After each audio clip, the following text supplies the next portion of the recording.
The world is in complete change. The most correct word would be in constant change.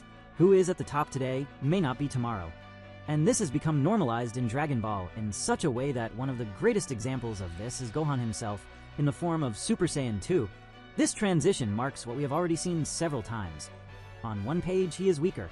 On the next, he transforms. Based on all this, who is currently at the top in Dragon Ball? Place your bets and get ready for today's video that is insane. Subscribe to the channel, leave your like, and activate the notification bell. Throughout the entire history of Dragon Ball, there has always been the same question that has accompanied fans since Goku's first confrontations against warriors much stronger than him. Who is the most powerful of all? With each new saga, new rivals emerge, new power levels are revealed, and the feeling is always built that the peak has been reached, until Akira Toriyama and Toyotaro show that there is more beyond what seemed possible. In the current stage of Dragon Ball Super, after so many arcs in the manga, after the transformations of Goku and Vegeta, the awakening of Gohan's hidden potential, the rise of Broly, and the reminder that Jiren still exists, the discussion has never been so heated. However, there is a character who remains the focal point of this question. Someone who, as unlikely as it seemed in the past, now occupies the throne of the most dangerous fighter among all mortals. Frieza. The idea that Frieza could remain at the top seemed unthinkable after his humiliating defeat in the Namek saga. He has always been treated as an iconic villain, but one who had been left behind in the face of the absurd advancement of the Saiyans. When Goku first achieved Super Saiyan, Frieza was completely surpassed, and for years nothing indicated that he would have any chance of returning to the center of power discussions. However, with Dragon Ball Super, this scenario changed radically. First came Golden Frieza, the result of 4 months of intensive training that already put him on equal footing with Super Saiyan Blue. And that was just the beginning. The real turning point happened when Frieza spent a period equivalent to 10 years inside the time chamber, compressed into just a few days in the real world. This detail changes everything, because it shows that while Goku, Vegeta, and even Broly trained sparsely, Frieza advanced on a much more constant and accelerated progression line. The peak of this training was revealed with the form that became known as Black Frieza, a transformation he himself declared to have achieved after this intensive period. The impact of this form is colossal, not only for the more intimidating look, but for the practical effect. In the manga, when Goku and Vegeta were already on completely different levels, with Goku mastering Ultra Instinct and Vegeta using Ultra Ego, Frieza appeared overwhelmingly and simply defeated them both at the same time with ease, without even showing effort. This feat alone places Frieza on a level above any other mortal shown so far. When we analyze the other warriors, it is clear that all have incredible potential, but none have been able to demonstrate such clear superiority. Goku, for example, reached mastery of Ultra Instinct, something that not even the gods of destruction perfectly dominate. His style has become refined, mixing instinct, speed, precision, and adaptation. Even so, against Black Frieza, he was treated as if he were on a lower level. This does not mean that Goku has no room to grow, because the essence of his character has always been to break barriers.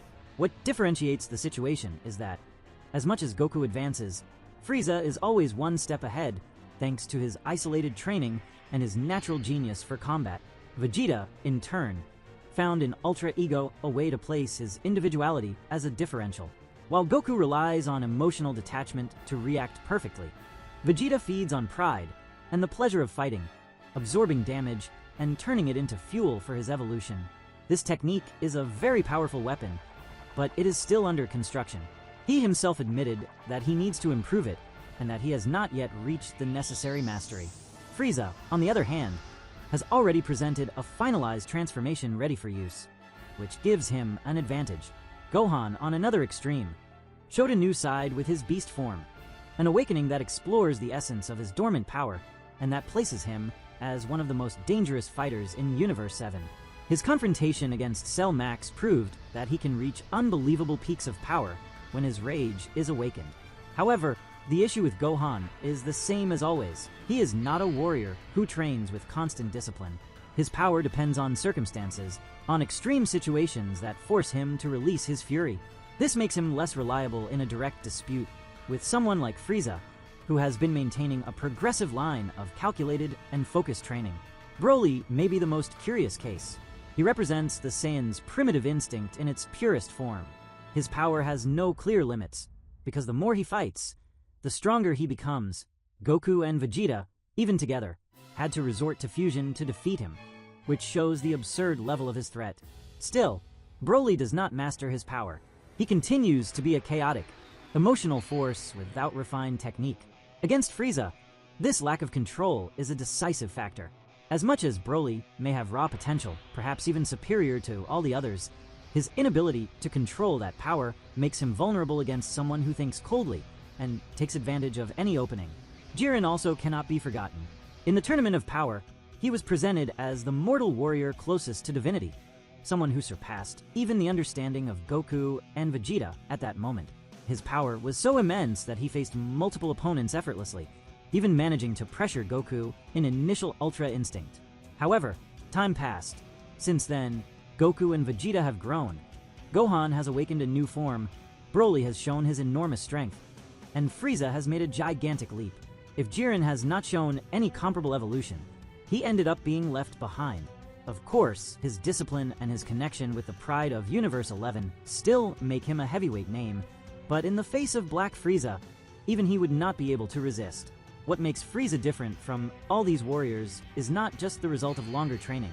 It is his very nature. He has always been a prodigy, someone who without any prior training already surpassed limits that Goku needed decades to reach.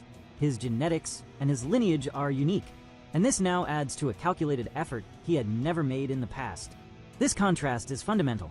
While Goku, Vegeta, Gohan, and Broly are warriors driven by emotion, pride, or circumstances, Frieza is cold, pragmatic, and strategic.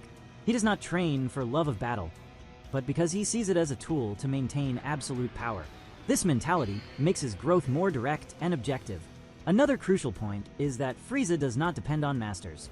Goku has Whis, Vegeta has Beerus, Broly has Goku as a guide, and Gohan depends on Piccolo to encourage him. Frieza, on the other hand, has no one but himself. This forces him to be self-sufficient, to rely on his own instinct and intellect to evolve. The time chamber was just the means he used, but the discipline came from within. This further reinforces his position as the strongest mortal at present.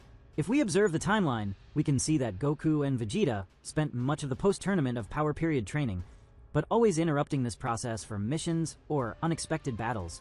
Broly lives in isolation, learning to control his rage. Gohan does not train consistently. Jiren remains in his universe, perhaps without major advances. Frieza, in turn, used time with surgical precision. 10 years of training compressed into a short period of time were enough to leave him not only ahead, but at an almost unreachable level. For all this, when someone asks who is the strongest currently in Dragon Ball, excluding the gods and angels, the answer can only be one: Frieza. His black transformation is not just a new form, but the materialization of the fact that he understood that he needed to truly prepare.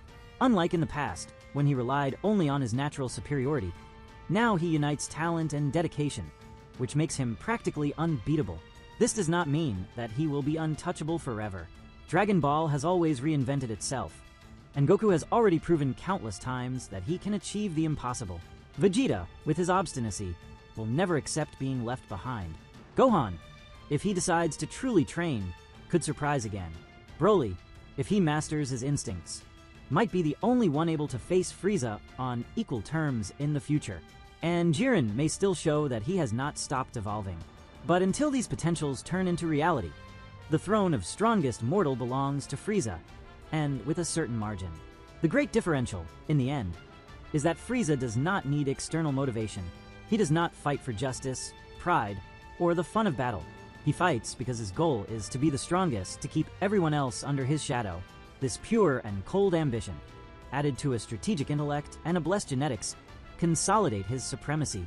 Thus, while the Saiyans chase after new limits, Frieza watches from above, aware that his current advantage came from something the others always lacked: absolute focus on becoming unreachable. And that is precisely why, in the current state of the franchise, if asked who is the strongest warrior in Dragon Ball, the answer must come clear, without hesitation.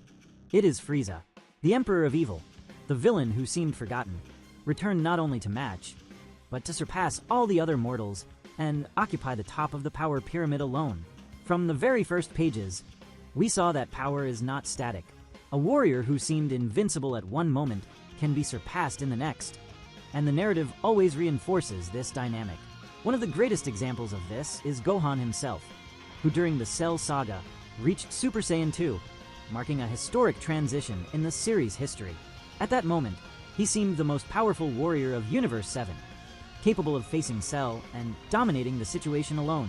However, as soon as the saga ended, we saw Gohan return to everyday life, abandon constant training, and consequently, lose relevance compared to Goku and Vegeta, who continued to evolve. This oscillation demonstrates how Dragon Ball builds the notion of power. It is never absolute, it always flows, and it depends on dedication, training, and circumstances. If we look at the most recent manga, the answer clearly points to Frieza, the Emperor of Evil, who at another time was just a villain remembered for his cruelty and arrogance, now occupies the position of the most dangerous mortal warrior. Frieza's growth is not limited to brute strength. He evolved strategically. Every movement, every attack, and every technique was perfected, making him an unpredictable and cold opponent. Unlike Goku, whose evolution depends on emotional circumstances and external stimuli, the world of Dragon Ball, then, reflects life itself. What is strongest today may not be tomorrow. The difference in Frieza's case is that he managed to manipulate time in his favor, surpassing any mortal in strength and skill. He combines natural instinct, discipline, and strategy, creating a new paradigm for the concept of mortal warrior. This makes any direct confrontation against him extremely dangerous in the present, even for the most powerful warriors we know. In the end, the narrative reinforces that absolute power does not belong to a character definitively. It is built, conquered, and above all, maintained through dedication, intelligence, and strategic perception. Frieza, by taking advantage of 10 years of isolated training, consolidated his position at the top of the mortal universe. Goku, Vegeta, Broly, Gohan, and Jiren continue to evolve, but for now they observe the supremacy of someone who understood the lesson more directly. Power is not just strength, it is preparation, discipline, and strategy. The top is occupied, but the world is changing, and in Dragon Ball, that change is constant. Who is above today can be challenged tomorrow, and this unpredictability is the essence that keeps the series alive and fascinating.